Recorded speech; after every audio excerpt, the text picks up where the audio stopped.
I won't waste any time about the context of the core vocabularies. You are all aware of what is this about. Next slide. We still under the objective of providing simplified, reusable, and extensible solutions on and the data for our data models in order to capture the fundamental characteristic of a data entity. Next slide. So you are all aware of our solutions. We are going to tackle the majority of them as well as CPSV, and we will try to have a unified approach as well as tackle conflicting issues that maybe occur between our solutions through the consolidated diagram. Next slide. So I pass the floor to my colleagues in order to present the first topic of this meeting. Thank you. Hello, everybody. So today we're going to start with the issues on the core public event vocabulary. So this is the current overview of the current status of the core public event vocabulary. And the first issue is about the event status. Current in the existing diagram, it cannot be modeled. And as proposed in issue number 25, they wanted to have the option to have an event status with an associated code list. For this, we did some research and we would like to propose to use the RFC 5545 event status code list, which is a mouthful to mean be able to reply tentative, confirmed, and cancelled. And it also allows for integration with iCalendar. To do this, we'll add also to the event stages the following usage note, and that's used by the organizer to write a confirmation of the event. Now I would like to open the floor to anybody having ideas on this or opinions. Please raise your hand if you want to say something, have a comment, or put it in the chat.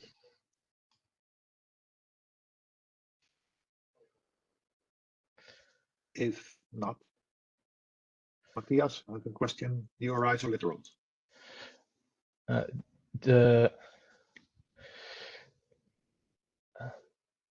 The code list is already published as linked data for Jakob and Matthias. I'm not 100% sure whether it's published as a URI or a literal at the moment.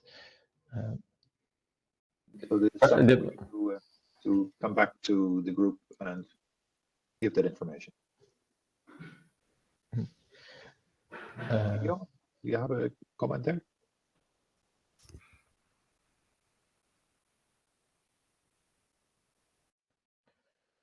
Apparently not. Okay. Go on. So, Emidio, could you please confirm whether it's a URI or a literal?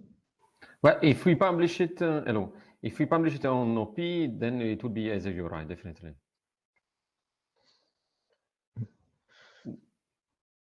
So if that's the preferred option, we can take that route. Is that okay for you? Okay, got a +1 there. See Jakob agreeing. Yes. Okay, I think that's very positive replies on this issue and publishing it as a URI.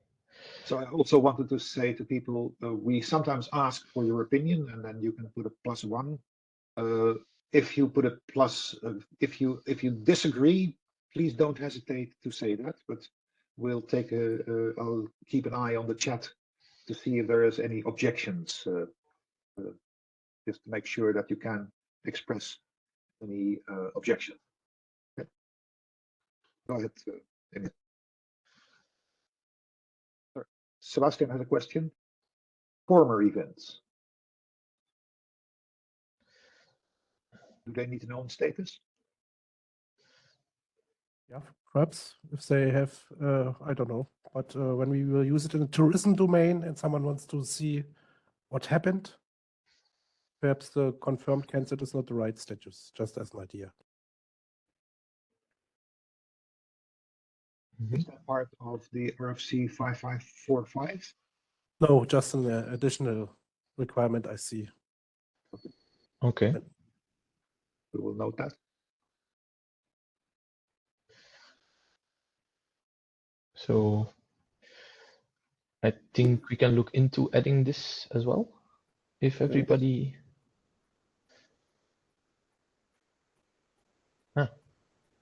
But I would argue that we don't need this because you can combine it with a query that says the current date and you will know whether it has happened. Otherwise you will create an additional burden of running scripts or manual changing things. Mm-hmm. So there are two opinions there, so we can take that away. For the time being, I don't see. I saw the request from Sebastian, but we don't have a decision to put that in. Ah, voilà. Okay, Sebastian can live with confirmed date in the past. Okay, so let's move on. Then there was the request to be able to provide some post-fact statistics.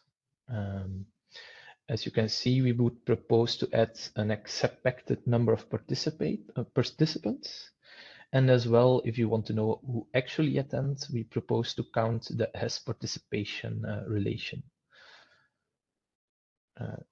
Here, I would like to ask you whether these are statistics that are interesting to you and whether you are looking for something else when talking about post-event statistics.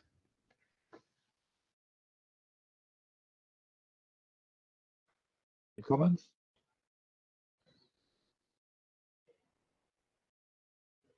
If not, okay.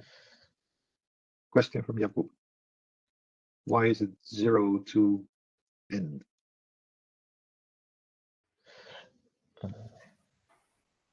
Because it's a core vocabulary, all the cardinalities are open, Jakub.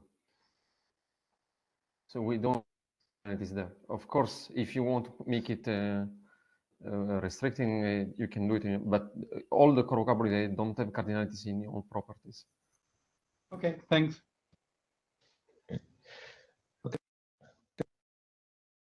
Okay, we'll move on. Yes.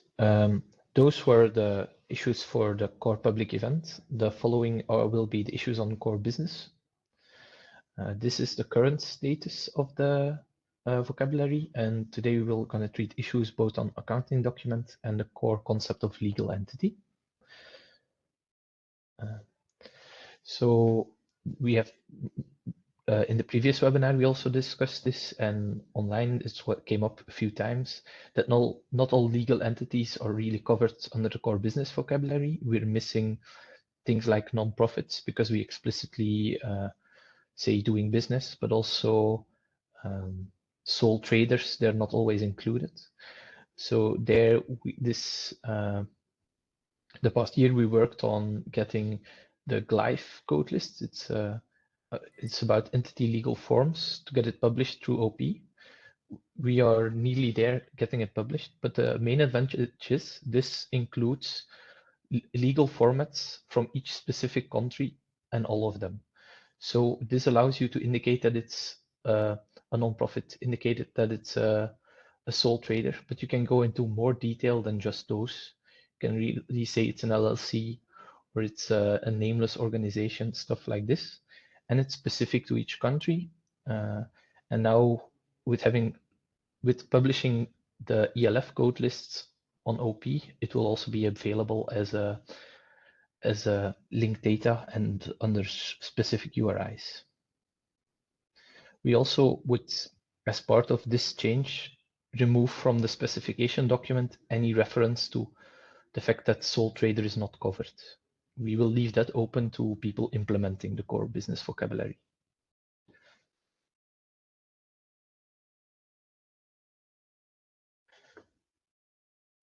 Any comments on the use of ELS?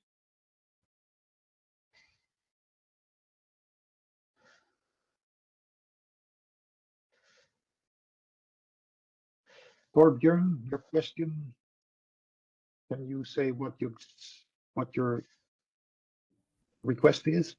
Yes, absolutely.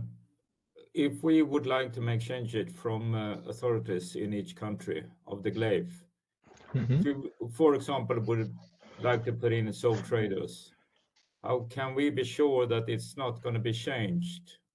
Or if they say or decide that we don't think this belong in the glaive list? Yeah, so glaive works by collecting this information from each member state. And if there is, as long as the legal entity exists within your country, they will not remove it from the list.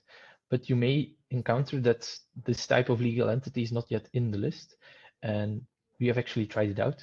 If you can contact Glaive to add it to the list, and they are very eager to update their lists to get a complete view. So we requested also some changes already, and they have been incorporated in the latest release. Once they provide this release, we will then make sure that the corresponding linked data version will also get updated with your addition. That is why on the slide it mentions contact Glaive for any missing forms of your country. So they will still be the owner of the data. We will, through OP, will provide then it as linked data, but the owner still remains Glaive. So any additions will have to happen through Glaive. Does that answer your question, Jorgen? Yes, it's just that we received an answer that they didn't consider this to be a legal form, but then again, we can assume that that will change if we actually say it is legal entity. Yeah. Because for some countries, there it already contains non-profit organizations and sole traders and all the aspects we used to have problems with in the past. Thank you very much. I see 3+1s to add things to the Glaive if necessary.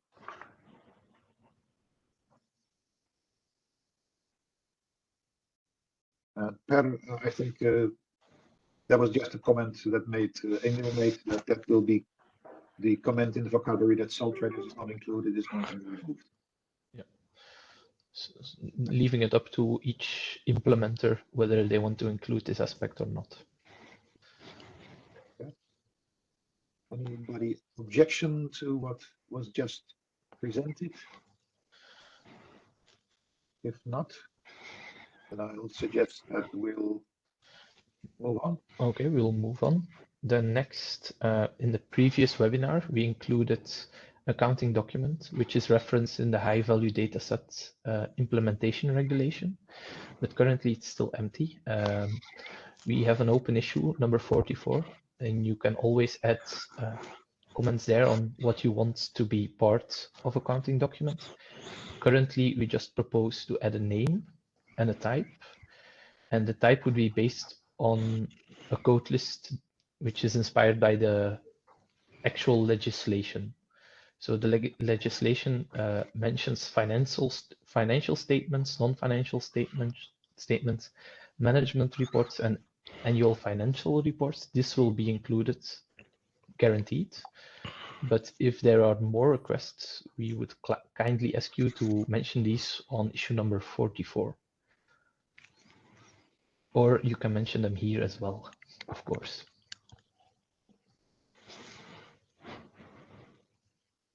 Comments here, suggestions? So as you said, Emil, if there is any comments later on, they can be made in issue 44.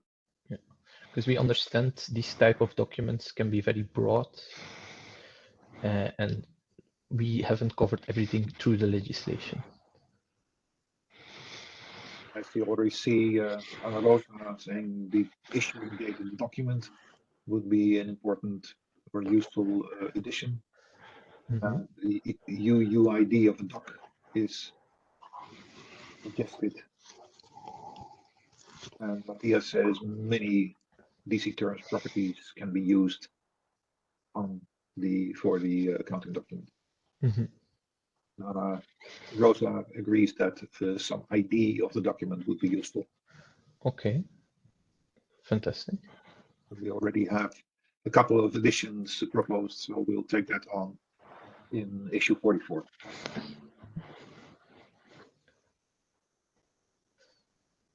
According to the issues, okay. Yeah.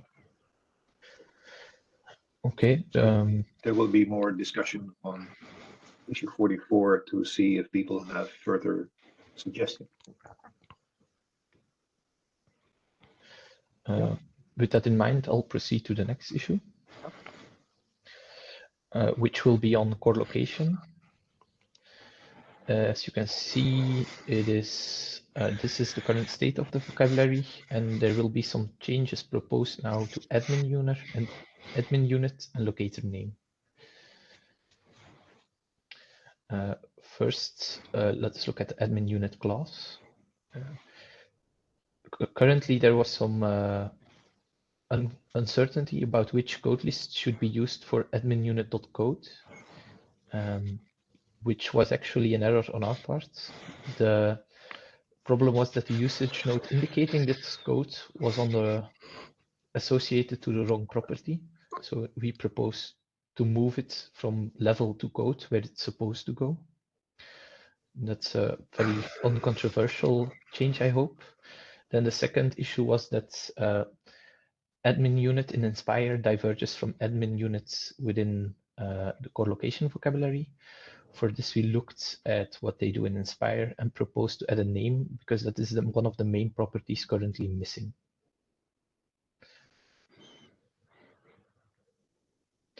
No comments? So what you're saying, Emil, we're aligning with Inspire on this. Yes, the main goal here is to align with Inspire. And I would also ask, is this multilingual name? Name plus language code? Yes, it will be multilingual because the corresponding data type will be a lang string, and so it can be, we can add a multilingual sample. The question from Jakub, for the code, can we use nuts code? Yes. Jakub says, include a usage example. I think that might be useful for the usage node. That would definitely be useful. Yes. Okay. Anybody in disagreement with the proposal here? Could I just ask, I don't understand which properties we are talking about now. I mean, name, but name, is it pref label, DC terms title, RDFS label, or is this some other modeling, higher level modeling we are talking about now? You mean which namespace this is from? Yes. Pref label, for instance, has some rules for only one name in one language. RDFS label doesn't say anything about that, and so on. Emilio?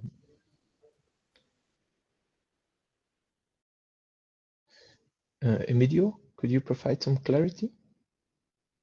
Yes, we didn't look in detail at the URI, but we can, I think in the other cases, we've been using RDFS label. That's a very open one without further rules. But it's the idea that it is language, it can be language dependent. It's language dependent. I wouldn't argue for RDFS label. Mm-hmm. I don't see that that is so widely used. I will check with the rest of the core vocabulary in order to be at least homogeneous, you see, in the usage. Then, in terms of preference, if not, I don't have any argument on that myself too. So just to be uniform in the rest of the vocabulary. Ana Rosa asked, what is the difference between the administrative unit and NUTS and the local administrative units of Eurostat? The main differences in these three code lists are the levels which they cover. LAU goes lower than NUTS goes, for example. So you can be more specific with the allow code list than the nuts code list. And the same goes for the to the admin unit class here. Yeah, to refer to the code. Okay.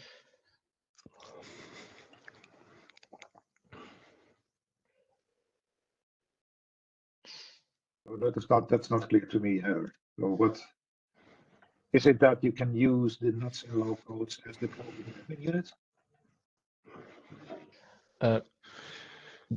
Sorry, I didn't hear the last part, Max. My apologies. Well, the relationship between this on the screen here and the nuts and low, is it the case that you can use nuts and low codes in the admin unit here?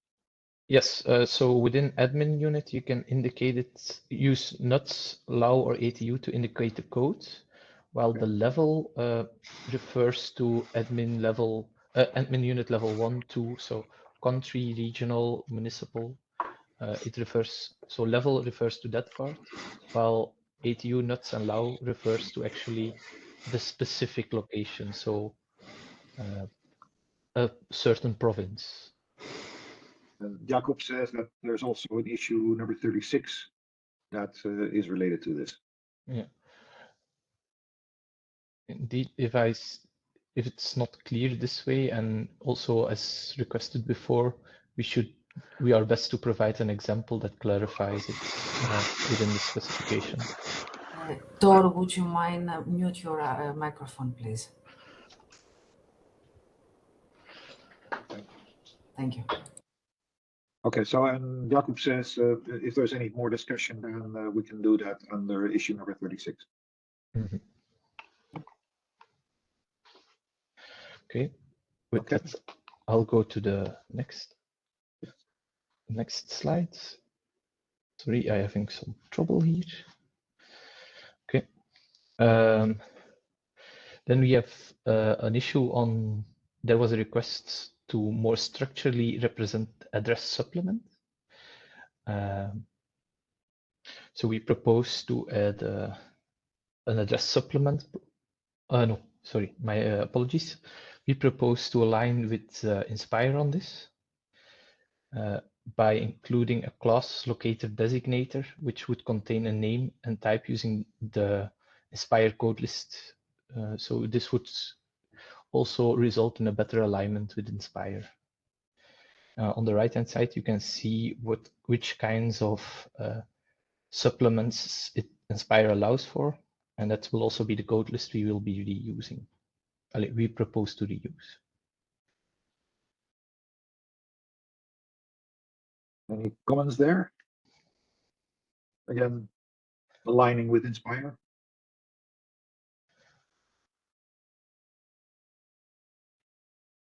Anyone objects to what we propose here?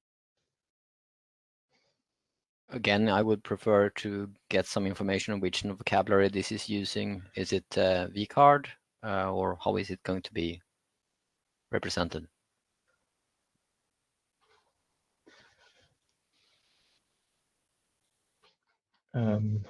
It's a code list already published by Inspire.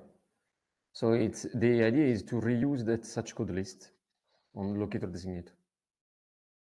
There is a link in the slide, I think it's basically by, well, you can click it. I'm currently not sharing that screen. My apologies again.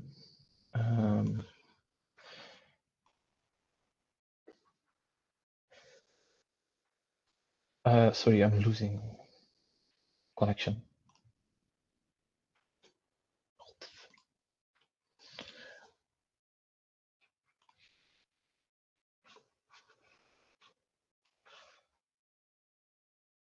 Are you trying to share the slides again?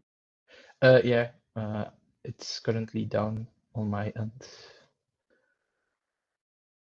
Jacob, in the meantime, provide the link to the Inspire code list so we can see. Thank you very much, Jacob.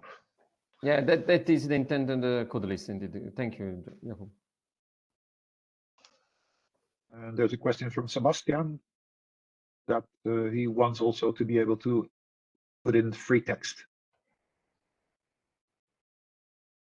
I think not me, but the original came up from higher education software here in Germany. That for the when used in SDG, we want to do say more. It was unstructured, the requirement at the beginning. Perhaps this will be possible. I don't know.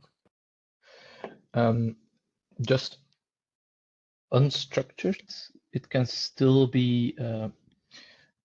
We can still use the original locator designator if that is still a requirement. As could have been used in the past before as well, because it's a literal.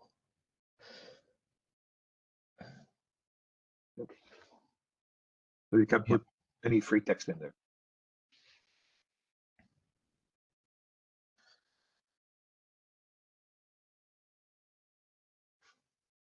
So Jacob says this, if you do it this way, you cannot actually link the name to the designator, because if you have multiple of them, it's not clear which one refers to which.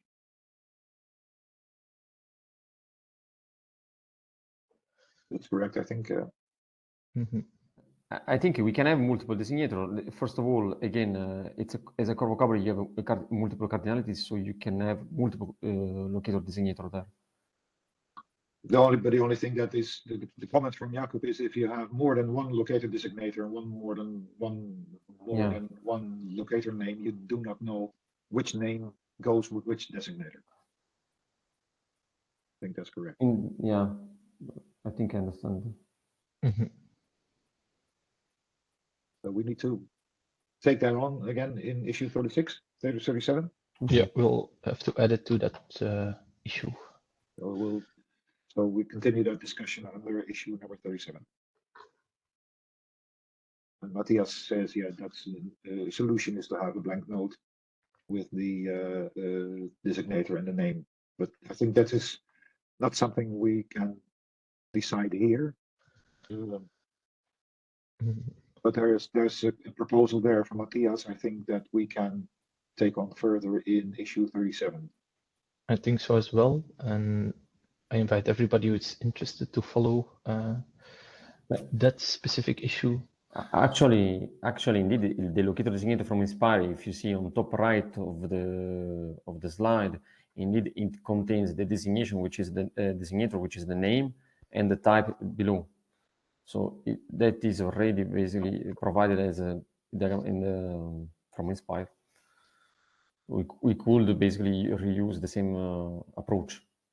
And it's modeled as a data type, I understand, with two. Yeah, and so the data type, voila. If it is needed, we could do in exactly that way, like Inspire.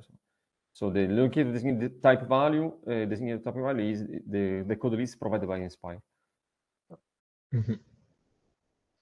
Okay. Anna Rosa, do you have anything to comment? Is it all right with what we are proposing? Sorry, I am a little lost with this Inspire thing, so I cannot contribute. Sorry. Okay, because I saw your comment in the chat. That's why I was. You also mentioned about the NUTS 3, so that's why I want. Yes, it was not about Inspire. It was about the European Publication Office and Eurostats that not everything that has Eurostat notes, for instance, which is from Eurostat, not always corresponds to a real territorial unit. It's for a statistical territorial unit. And then there is, depends on what you want to use these codes. You can use it or you cannot use it, or you can use all of them, or you can use only part of them, and that. So if we are now talking about location, the location core vocabulary, we should focus more on how to describe an address. So in this case, the Inspire work, I think, is have already deal with it. I'm not familiar with that, but I think they already deal with these kind of things at European level. So if we are just looking for locations, we should reduce what they did, I think. And I think that's what our proposal is, to, in those points where it is relevant, to align with Inspire, because they have done all the work on that. But not only the locator designator, I mean the whole work. No, that's true, and I think in the core vocabulary we aligned as much as possible with Inspire for all the aspects of addresses. Okay. If there's anything, Anna Rosa, that you see that doesn't fit, or that you think we haven't done right with Inspire, you're welcome to put that forward. But the idea is, yes, we're using the knowledge and the experience of Inspire for this.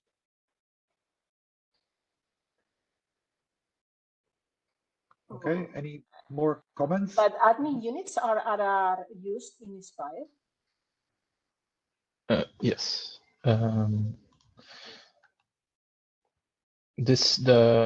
What I show on the top right hand side is also coming from Inspire.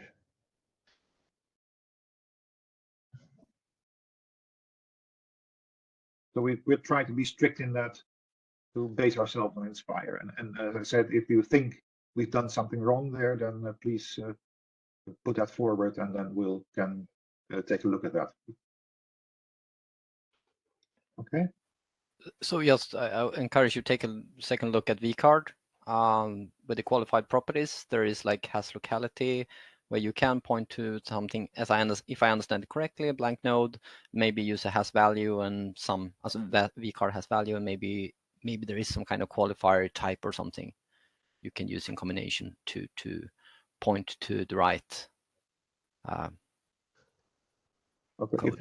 Matthias, if you can put that link in the issue on GitHub, yep, then we can take that into account. Yes. Okay. Good. Right. Any more points on the core location? If not, then we'll move on, and I think we have a short break. Yes, we have a short 5-minute break, so we'll commence again at 13:45. Then we'll start with the Slovakia case. Yep. Indeed. Then we'll ask Miroslav from Slovakia to present their success story. Okay, see you in a minute.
Okay, just let me ask. So this is now I'm going right to present. Yes. Yes. Okay. Yes, I normally should have given you access to be able to present. Okay.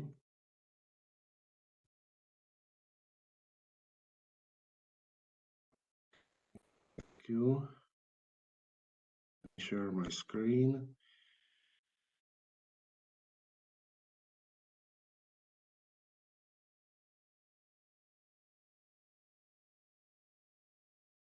Yes. All screen. Oh, okay, great. So can you see please my presentation? We can, yes, we can see your slides. Perfect. Okay. Perfect. Go ahead. Okay, thank you. First of all, let me say thank you. We are honored to participate on this great webinar, and we would like to present how we are using the core vocabularies within our government. The presentation is short. The first thing I would like to show you and present is Znalosti GOSK. This is our government knowledge graph. Znalosti means knowledge in Slovak and Czech, so it's like knowledge GOSK. So the first thing I would like to talk about is this knowledge graph. Then I will focus on CPSV-AP, which is something we created in order to better disseminate what the semantic is and vocabulary what are. And in the end, I would like to say a few things about ongoing and planned projects that are using this vocabulary. So I am going to switch to here. Okay, so just one question. Can you see, please, the portal? Yes, we can. Okay. Yes. Okay. Perfect. So this is a portal, our knowledge graph for our government. So it is divided. It's in Slovak. I apologize, but it's very simple. So I believe you understand what is shown. So there is a search. And here are main parts of the knowledge graph. Yes, so ontologies, or it is like T-box in terms of description logic. So all ontologies are located here, and we are using it as the central model for public data in Slovakia. So we are putting all ontologies in one place, like here. So as you can see, here are a mix of national ontologies derived from our base registers, like for instance, ontology of physical person or ontology of location, because we have address register, and here is ontology of legal subject. This is derived from a legal subject register. So some of the ontologies are created, as you can see here, vydavatel, it means publisher. So some ontologies are national, and some ontologies are international. So for instance, like the base ontologies like RDFS or data cube vocabulary, and this is the place where the CCCAV ontology take place. Yes.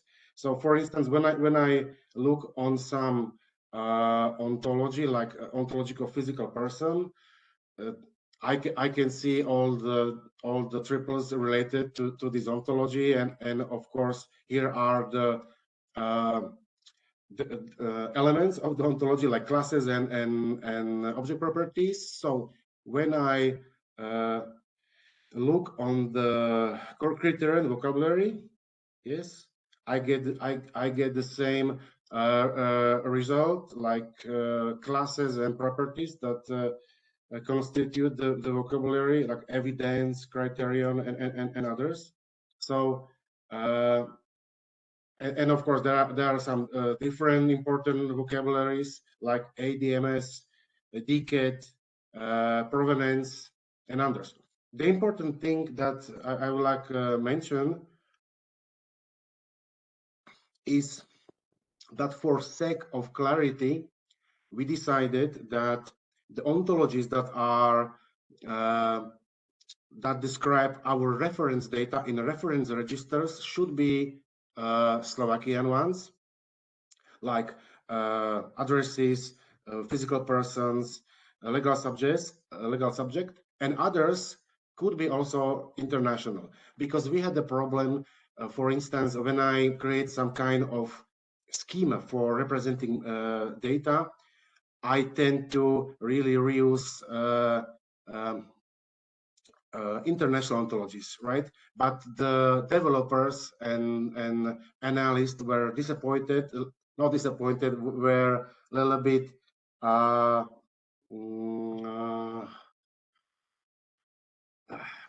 they have lost what URI they should use for that property, that class. So we decided, for sake of clarity, reference data are described by national ontologies, and other data could be used international ontologies.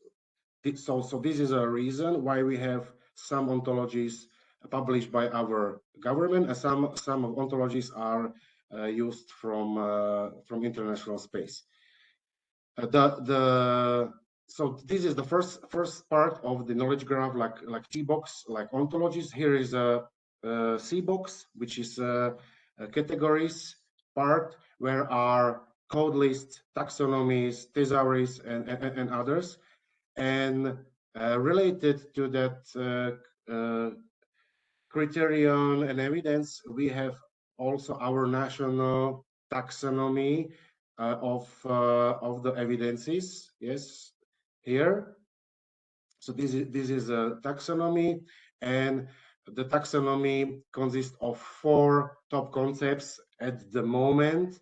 So, for instance, the top concept represent evidences from the Ministry of Education. Yes, and for instance, like this second one is evidence of tertiary education courses and grades. Yes, so this is its URIs of this type of evidence. Of course, we propose these evidences because are based on European one is only principle system. So we are so the data are aligned. Yes. Okay. So this is the second part of the knowledge graph. As you can see, we are using lots of European code lists already for sake of open data, for instance. Yes, like continents, countries, frequency. This is everything published by European Publication Office. Okay, and the last part of the knowledge graph is the instance data, or ABOX, and we are using this ABOX as merely for again clarification for developers, so they can show how they should implement the linked data in their information systems. So for instance, here are a list of data curators. Yes, so here are some data. Okay, so this is our knowledge graph, and we are using it in order really to disseminate what the semantic is. It's perhaps the most hardest options is to explain what the ontologies are, taxonomies, and everything. All right, and now I would like to look closely for the core vocabularies. As I mentioned, we actually sometimes ago we use a lot of core vocabularies for physical person, location, But as I mentioned, we decided to avoid that because of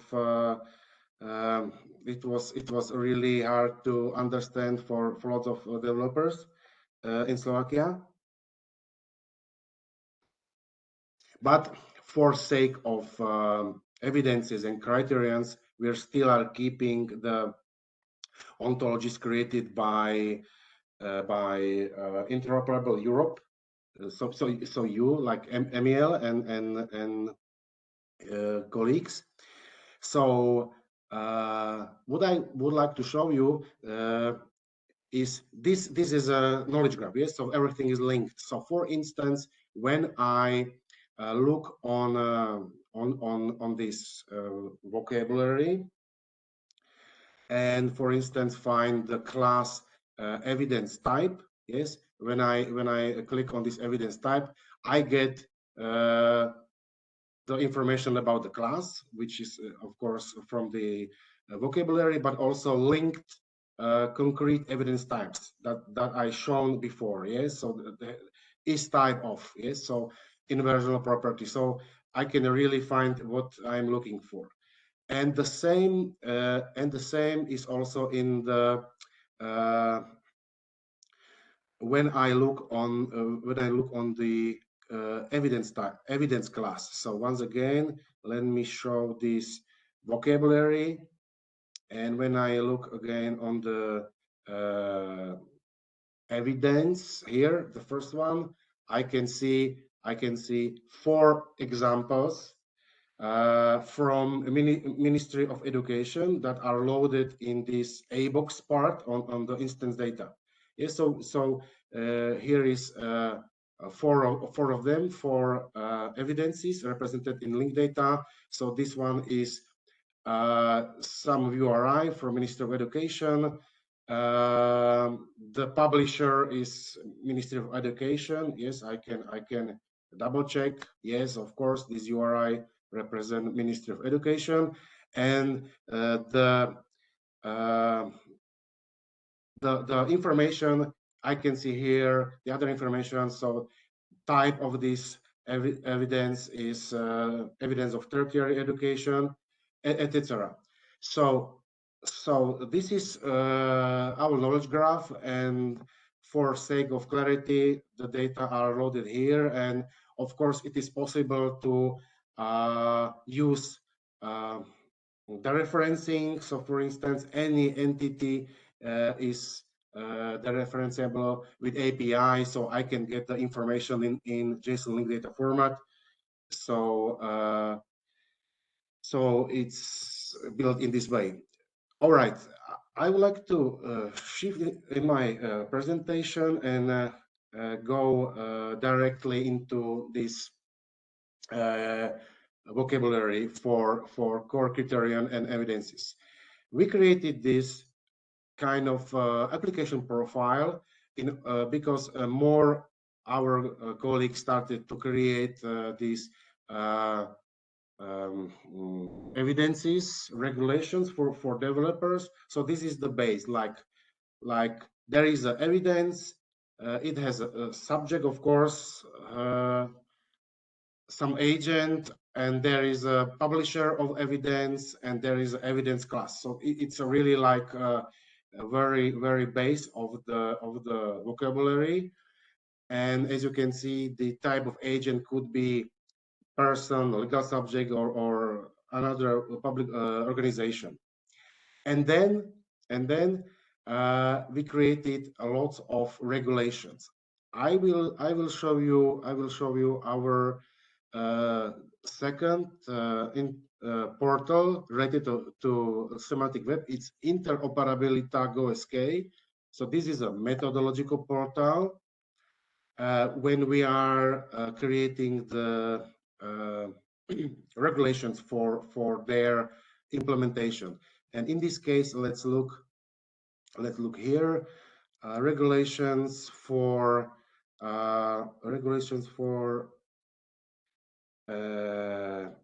OOTC. So there is of course lots of different teams. So this first is education, and right now I'm talking about the project which already implemented these APIs with link data and so for instance, this is a this one is evidence of tertiary education. So you can see here RDF XML representation. So evidence, there is its type that points to our taxonomy. Publisher, it's here, Ministry of Education. Who is the subject? Yes, who is the subject and the qualification. So we extended the or created a new ontology for education that is specific to education, and where there are classes like qualification level, and such things. And here are, I believe, 15 of such evidences. And sorry, and all of them are implemented right now. So now we are waiting only for the OOTC part to be built in order to connect these systems.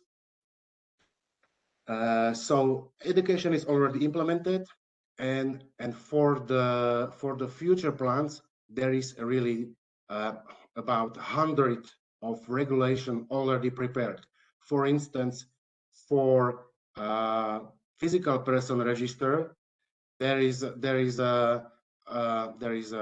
evidences for ID card.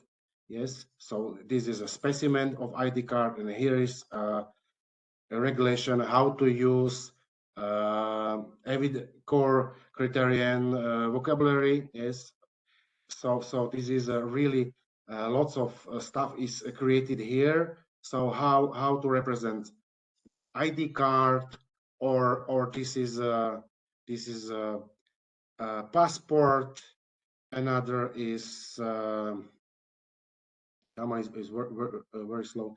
Then there is a driving license, birth certificate, and really lots of regulations that are going to be implemented into information system.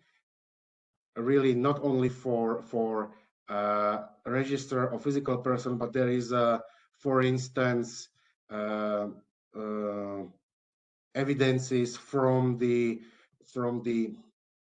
social insurance organization, national social insurance register, and lots of difference.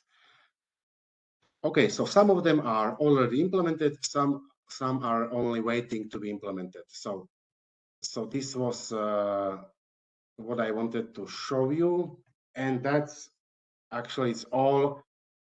Thank you for your attention. Thank you, Miroslav. I see a question from Sebastian to Pavlina. I don't know if Pavlina, if you want to talk about the relationship between Brexit AP and an AP for CCEV. Is that something that we're going to have a further look at?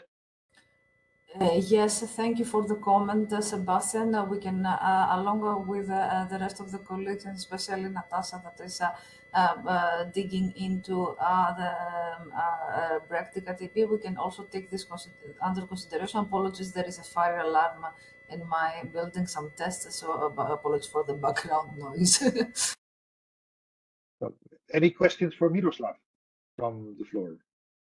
Any clarifications, observations? Matthias?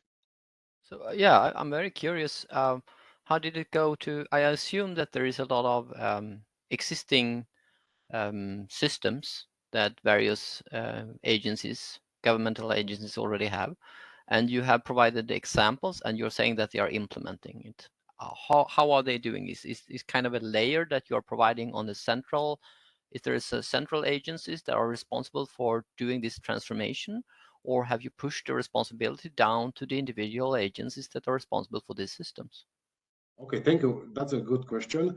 Actually, we are working on such an organization that is responsible for data structures and standardization. So the projects that are already implemented, these regulations, are because they were in the process of implementing, and we were reviewing them. So we reuse the situation, the moment, and say, all right, you are building APIs for your system. So we will create you these regulations, how to create APIs, and there were no any objection in any entity.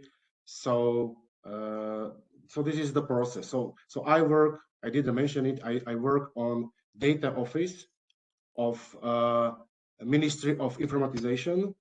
So we are responsible for several topics in government, especially data standardization and interoperability. So we are using this approach. Were they involved in the process of defining the exact expression, or did you present them with this is how you're going to do it exactly? Absolutely, they were involved because and not only the public authorities, we made lots of meetings and working meetings with their suppliers. Yes, so we discuss also with suppliers that were really the programmers, developers, and knew the specialties of the system, because sometimes it's really hard to find some data. Some of data are simple not present. So we were actually studying on one place what the system has and what the data model is related to this evidence in terms of once and only technical systems. We match them and provide what was we able to do. Yeah, we did what was able to do. Is this sustainable, or is it only doable for the systems that are being developed or redeveloped at this point? How do you plan to handle all of the other agencies that already has these kind of systems that they're very proud of and kind of resistant to change, perhaps? I think this is also a great question, and I think it's a really good one, because this is a really how to preserve it. And I think what is a very good thing right now is the Act of Interoperable Europe, which is going, and this act defines that on each member state should create a national interoperability coordinator. So this is a role defined within this act, and so we did it before the act is coming to be valid. But I think using this implementation and transition of this act into national policies, I think it is sustainable to simply catch the systems and apply interoperability to them. Thank you. I have many more questions, but can you provide your contact details, because I think they will be very useful for further discussions. For instance, in Sweden, I know we are going to have these discussions. Okay, so we don't know if you can provide that. There's two more questions. There's one from Sebastian, whether or not you use Europass and Publications Office code lists in the education evidence. No, we are using now from the Publication Office. We are using at the moment only code lists related rather open data, like continents, countries, data theme, dataset type, frequency, and this. And of course, we are, assuming that we are going to incorporate other code lists and map them to our national evidence taxonomy. Okay. And then the question from Get, how much fit for purpose were the core vocabularies? Did they speed up the process, or were they did they hinder your work? I think it depends. It depends. As I have mentioned,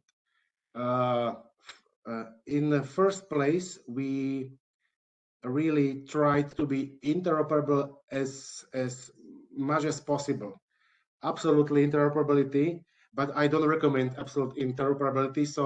So for instance, we didn't create or didn't use our national ontologies for base registers, for instance, for physical person. And we started with that, but it was then really confusing for the users. Why sometimes there is URI like government, like HTTP, data, GoSK, and national, and sometimes there is international, like for instance, core criterion. Yes, and when you are really would like to create good interoperability at max, so that's a really scheme with mixed a lot of different ontologies, and it is really confusing for people. At least this is our lesson learned. So we avoided this approach and keep only these core vocabularies for content which is not our reference data. Yes. And I think, but for this purpose, I think it is really the good options because, of course, still we are planning to create also the mappings between our national ontologies for base registers with core vocabularies related to physical persons, and this could be mapped, yes, and simply used in a way how the consumer of data would like to have. Okay, well, thank you, Miroslav, for your presentation. I think if you can share your contact details that people can further discuss with you any questions that they have. Many thanks for your presentation, and then we'll move on to the next part of the presentation. So, Emil, just go ahead. Again, thank you, Miroslav, and it was a nice introduction to our the next vocabulary we'll be handling, and that's CPSV-AP. As you can see, this is the current version 2.0, and we will focus on the some relations between evidence and both agents, and how exactly DCAP dataset is used within CPSV-AP.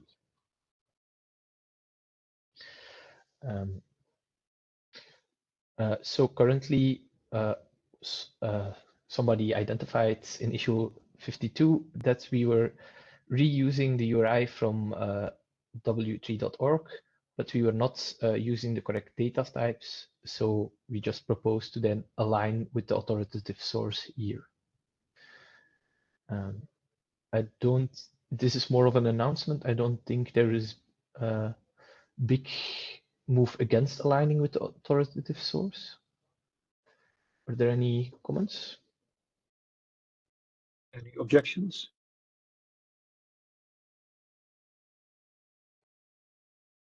So basically, this is repairing something and following the authoritative source. Mm-hmm. Okay. I see plus ones. Okay, done now. See any objections at the moment? Okay. I'll proceed. Yes. Stop me if I'm going too fast there. Then there was an issue with the evidence is provided usage note, where the phrasing was actually turned around. Instead of requesting, an issue, it is should be issuing it. So instead of requesting the evidence, this agent is issuing it. That was an error that was made. And also there was the request for a bit more clarification. So we propose to rephrase to what is on the screen now. And that is by adding the evidence provisioning might pass through a chain of providers, implementers, and have to define which provider are to be shared or which not. This is a very brief clarification and a correction on the verb that was used. Any comments? Further questions on the addition? Yes, the addition was also based on a request. Indeed, there was some unclarity, and this was proposed in the issue, and within that issue page, we did not receive any comments. So that's why we thought we bring it to the webinar just to make sure that everybody can agree on it. I don't see any objections. Then, if there's no comments or objections, then I propose then to move on. Okay. Now we come to the usage of DCAT dataset in CCCAV, and also it touches upon some issues within CPSV-AP. What was mentioned in the issues is that DCAT can be both used as a metadata model or as a data model, and we are mixing both a bit. So request number 1 asked that the evidence in CCCAV should not be a DCAT dataset. As an advantage, that would mean that there is no mixing of metadata model and data model possible, or no confusion is possible. But if we look at how dataset is used within DCAT, they're actually there. If it's used in the similar way, there is no metadata data model problem. And one downside is the evidence could actually refer to a record in a registry, which can be used as evidence. So that use case would indicate that it should be a DCAT dataset. So that was request number 1. Then a very similar request is that core vocabulary output, which is used within CPSV-AP, should actually be a DCAT dataset. So currently it is not, and the request was to make it one. Why did this request come in? Because some public services as an output have a record in a registry, which would indicate it to be a DCAT dataset. And the both advantage, not advantage, the current situation, its output is an RDFS resource. And of course, an RDFS resource can also be a DCAT dataset, but it doesn't have to be one. And then an argument against would be that not all public services result in a data record, so not all of them would be a DCAT dataset. This is really an issue where we're open to getting a lot of input. That's also why we provide multiple options. So option 1 would be to represent CCCAV evidence no longer as a DCAT dataset, so remove that relation. We can do this or not do this, and combine it with option 2. They're not mutually exclusive. So we can start representing core vocabulary output as a DCAT dataset. And the final option is, of course, we do nothing. We leave it as is. And here we really are looking for your input. So please feel free to raise your hand or put the comments in the chat. Okay, any comments here? Any positions on the 3 propositions? If people have been able to look at it in advance. If I understand, Emil, the issues are still open. Yeah, the issues will remain open until a next release. So that means until that release happens, you can keep giving your preference for the 3 options. We will also, whatever is the outcome of this webinar, add it to the threads of the issues, so you can have a very informed decision there. I see already 3 or 4 people choosing for option 1. And even Peter says -1 to option 2. So okay. For the moment, several agreements with option 1 and several disagreements with option 2. Mm-hmm. So, is there anybody who wants to voice an opinion, just so we can get a different perspective? any people who have voted or people who haven't voted yet and have a comment to make on this? Could we take an example? Yes.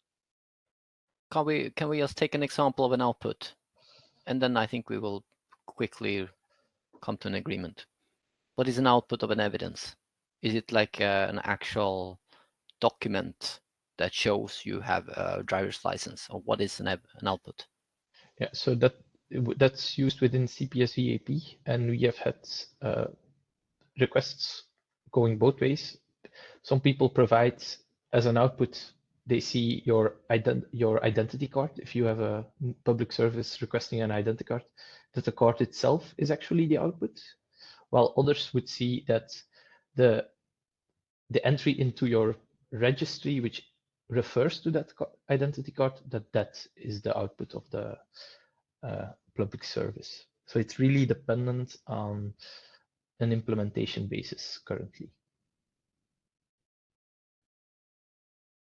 So you're saying it's either the document, or it's a reference to the document. Yeah, so as we have seen it now, both use cases occur. Okay, then I continue to speak up. If the output is then something that seems to me like an instance, it's a document, and a document in general is not a data set. It might be a record in a bigger data set, but in itself is not a data set. From that kind of reasoning, I would say option 2 is not appropriate. I see more and more people saying, and Jorge says indeed that if we agree with 1, we can't agree with 2. Okay. Okay, now Nika has a usage note for the data set. Mm-hmm. Okay. Okay. Yeah. As I currently see it in the chats, there is really the drive to go for option 1 and really not do option 2. I think yes. that's a clear outcome here, which is good. Currently, with the 5 or 6 comments here, that's the situation. Okay, I think we can proceed, but if anybody would change his mind or anything happens, we still have the issue open. But from this webinar, we'll take away that it's going to be option 1 and not option 2. Yes. Is there another option that our audience would like to propose, another solution that we haven't thought about it? You can always share your point in the GitHub, the related to GitHub issue, if you're not, you cannot think anything right now, just to clarify this, because it's something that is an old issue, and somehow we would like to position on this, and to have also the consent of all of you. So yeah, the GitHub issues are open. So if people have ideas also and want to express opinions later on, then please feel free to do so in GitHub. For the time being, I think we could move on to the next one. Mm-hmm. This is actually not an issue we even propose a solution to. This is a general call for input, because we have had multiple instances that requested a way to model more complex criterions and requirements. So with how to model some requirements with on and or not statements, and in a complex way, not only and or only or, but more complex predicate logic. So this is a general call for inputs. If you have a way you are doing it and you propose to the community, or you now get inspired and try to identify a way to do it, we really want your input here as it is something that I think could be relevant for multiple member states. And that is part of issue 51 on GitHub. Of core criterion and evidence. Yeah. Okay. So it's open for contributions and for ideas, for questions, and for use cases. Yeah. Here, this is an issue we really need a lot of input on because it isn't very straightforward. I'll proceed to the next question, except if somebody now already has a good idea, of course. Let's leave that to GitHub to collect. Okay, ideas. perfect. That was closed CCCV, so we'll proceed to CPSV-AP. This is the current diagram, 3.1.1, and we will focus on various aspects of it. So again, we'll touch on DCAT datasets. We'll touch on the events, on outputs, but these are also already indicated because we already touched upon them. And of course, temporal entity is also indicated. So we come back to the specific usage of DCAT's dataset in CPSV-AP. Currently, the relation between dataset and public service is not completely clear, how it should be described. And the definition currently used in CPSV-AP is actually not aligned with the authoritative source on DCAT. So there, the first and most important change we will have to make is to align the definition with W3C. And then we have two options to change the relationship to get it more clarified. We can go and replace is described at with is part of. Why would we propose this? Because it is the inverse relation of has part. And then on the other side, we have seen on data.europa.eu that a lot of implementations use Socrata. And within Socrata, RDFS member is used as the inverse relation. So we would also like to propose this as an option because we saw this is used by various member states. So here I would like to get your input. Again, there's three options. We stay as is, we go for is part of, or we go for RDFS member. So we're asking for people's opinion here? Yeah, sorry if that wasn't clear.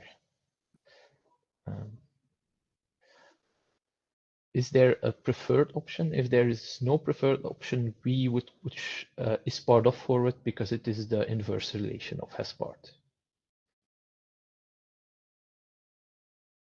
So that would be aligning with the semantics of the Dublin core. Yes. As it is a more precise. No, it's a different approach, but more in line with DCT. Mm-hmm. I see Eugene and Bart agreeing on using the Dublin core term.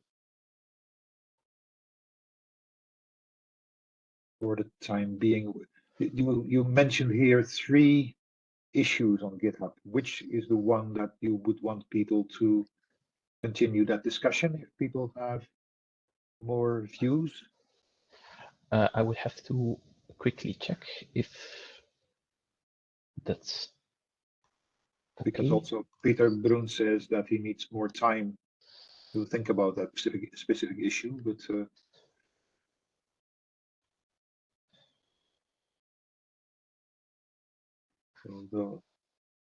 that's one, I think. Yeah. Yeah. So if we can ask people to give their opinion in issue 76, I see more people. Norman also said DCT is part of. So there's a little bit, I think, from the comments, there is a slight preference for the Dublin core one. Mm-hmm. But I think that also Matthias and Peter said that they need to have more time to think about it. So if you have further comments, then go ahead in GitHub number 76, or if people still have something to say here in the chat, then don't hesitate to do that. We're certainly having this discussion open for further contributions. Issue 76 for further contributions. Okay, then I will proceed. I have one question. Yeah. Why is there no relation to dataset service instead of dataset? Data service, you mean? Oh yes, data service. I would here like to give the floor to Bert, as he is a bit more experienced on the topic. The goal of this data set in CPSV-AP is to collect or to represent a catalog of public services. So it represents the catalog of public services. That is what is the representation of this entity in CPSV-AP. So it's so there's no connection. If you want to say a public service has a certain API, that's a separate part of the domain of the discussion, but that could be as well modeled as well. But here, this is actually the catalog of the collection of public services that you put out as a data set to browse or to explore to the community. So this is what this data set is representing.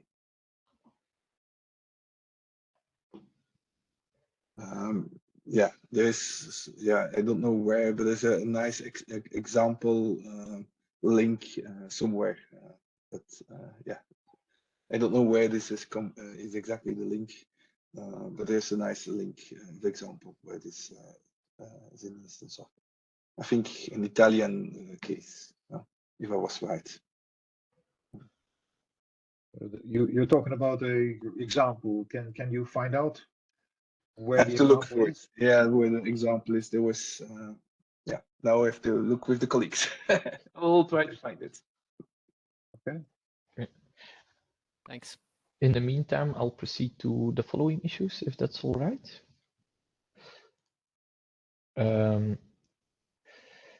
So within the events, we were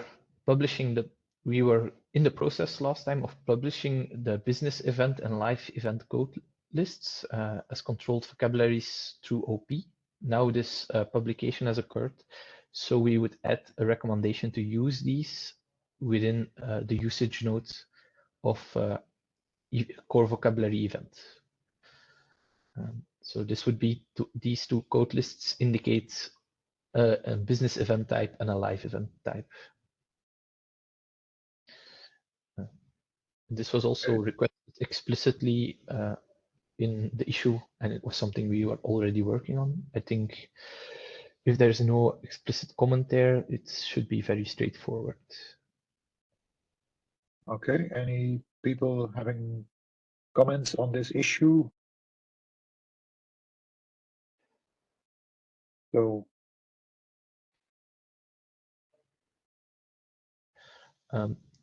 thank you, Jakob. It was indeed something we were considering. If people agree with this, we can separate the recommendation to each specific event. So put a usage note in business event and in live event separately. okay, that's a good point. We'll take that into account. Okay. Or if there are no further comments, we'll go with Jacob's proposition. Yes. Unless people have objections to that. I don't see any. Mihai says +1. Sebastian said +1. So we have okay, perfect. Number of agreements and no disagreements at the moment. Okay. And of course, the issue 120 is there for people to have more comments if they want. All right. Yes. Go ahead. So issue 115 was regarding the availability restriction. There was an uncertainty on the usage of it. So the usage notes now refer to a simple description of the time. Use this description property of temporal entity. We propose to add the following usage note. This relation can be used to indicate exceptional closures, such as being closed on a public holiday. And then within temporal entity, we would add the property reason, which would indicate the reason for the deviation of being open or closed. And we would attach a list of values to that in the recommendation. Any comments?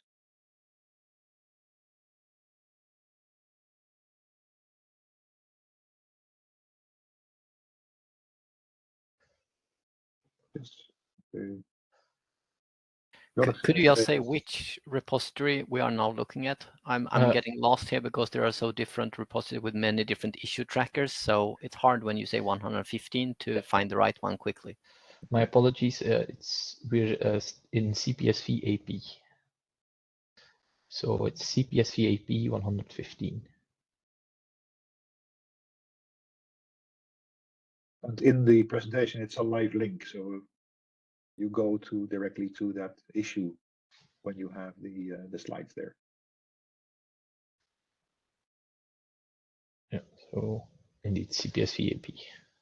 I see that Jorge says that he has a need for it, so he agrees with that. Mm-hmm. I don't see more +1s. No -1s either. So for the time being, so 150 is open for further clarifications, but for the time being, we don't see any objections to this proposal. Okay. Okay. Now we'll move to the last core vocabulary, which is core person. As you may already see on the slide, this is not an open issue. We are requesting your input. So an issue that's been open for quite a while, which has been tried to be resolved in a previous webinar, is what to do with other ways to represent people's names. So in some countries, it's possible to have double last names. Some countries also still want to be able to refer to the maiden name and separately the married name of a person. And some countries like to refer to the person's middle name. Then there are many other cases for other countries who use other naming conventions to be included in the core vocabulary, but we never find agreement on this issue.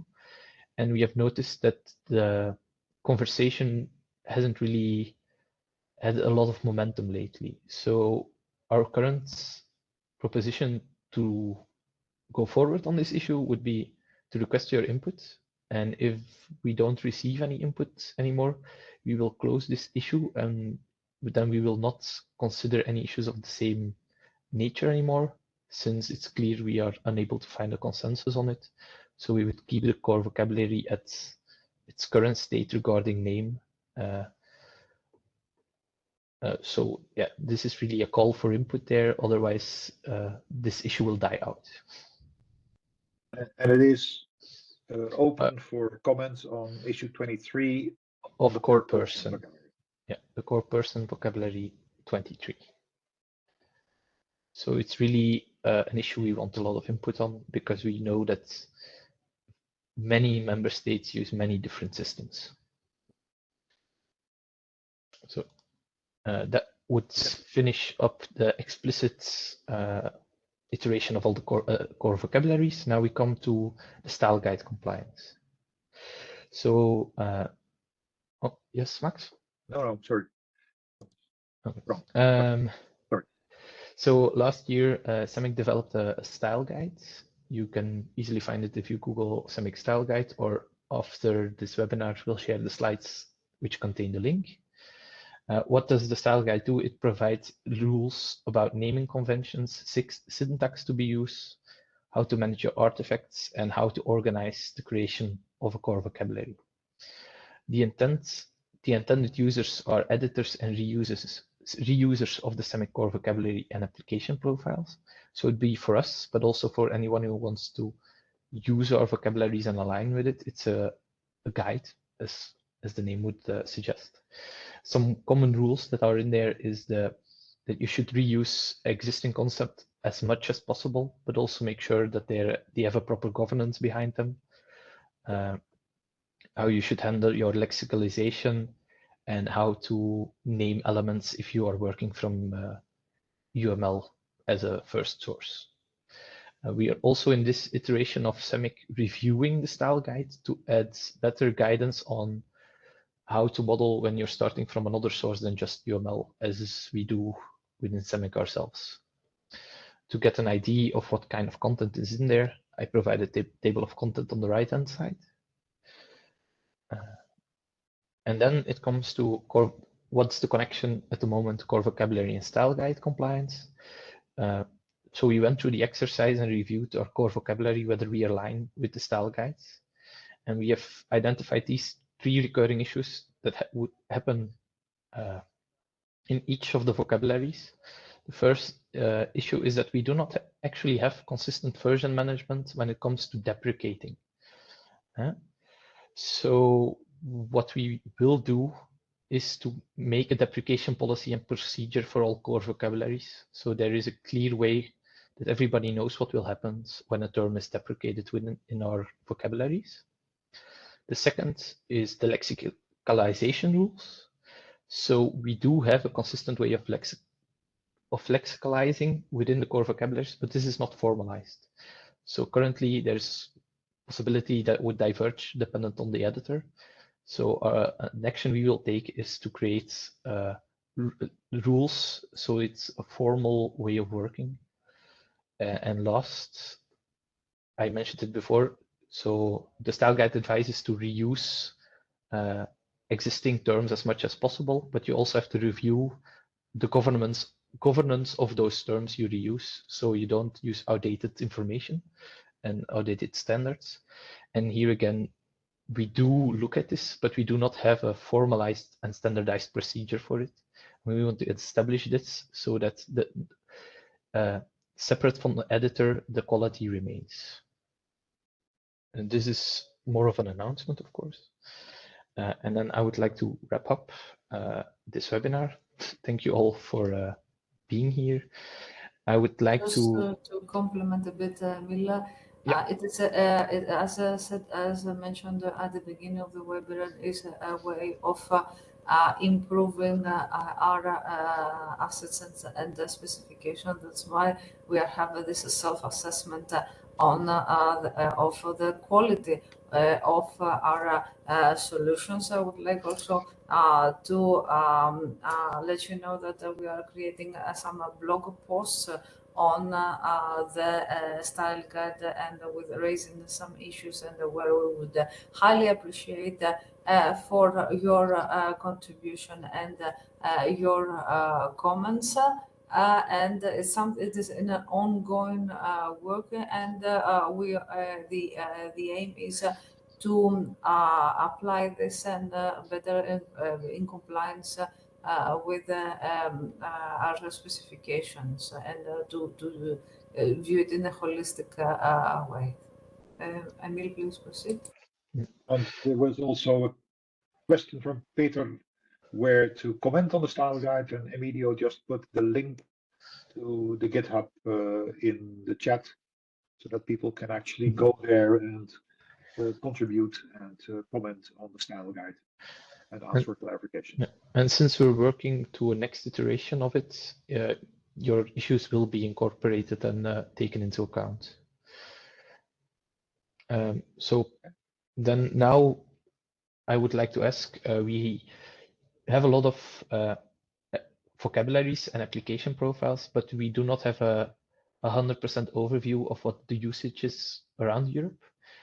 So you being here as part of our active community, would really like you to scan this QR code or go to the link. I'll share it in the chat as well. And it's a way for us to get a good view of who is using our vocabularies for what, and also very important, who are we not reaching. So this gives also an idea on who is left behind, who is already there. And we hope this way to get a good map and increase uptake of our specifications across Europe. Then what are the next steps? Of course, we will incorporate the decisions of this webinar in the core vocabulary, but we will also still keep track of all the issues on GitHub as well. We will also start those actions we mentioned for the style guides to make sure the quality is there on our side as well, and that the quality will remain there independent of the editor.